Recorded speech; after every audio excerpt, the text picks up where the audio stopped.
সবাই কেমন আছেন? আশা করি সবাই হয়তো বা ভালোই আছেন, তবে আমি ভালো নাই। এই যে ফ্যানটা দেখতেছেন না, এই ফ্যানটা এখন পরিষ্কার দেখা যাইতেছে। তো কালকে হইলো সাজিদের দাদার বাড়িতে চলে যাবো, আমাদের ধান কাটা।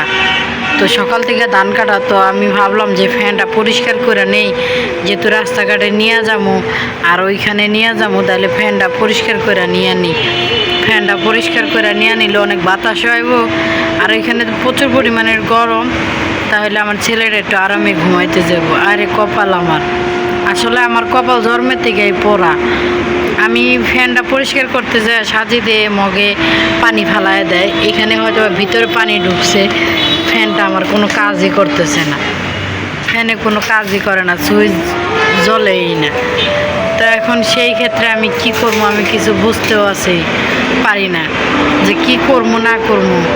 এখন সাজিদের বাবার কাছে কোনো টাকা পয়সাও নাই যে সে এই ফ্যানটা ঠিক করে নিব।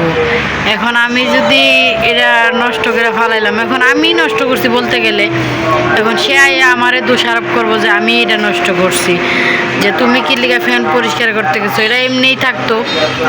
তখন যদি এটা এইভাবে নিয়ে যেতাম, তাহলে অনেকে অনেক কথা বলতো যে এটা পরিষ্কার করতে পারে না, এটা এমন না তেমন না, অনেক কথাই বলতেন আপনারা সবাই অনেকেই।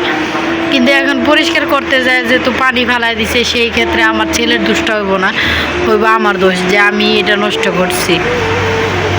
এখন কি করার আছে, সব দোষ আমার।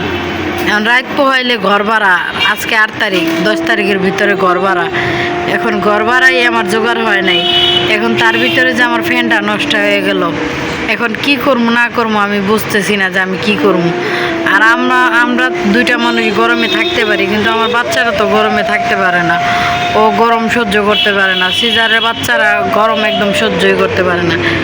এখন সেই ক্ষেত্রে আমি কি করবো, আমি কিচ্ছু বুঝি না।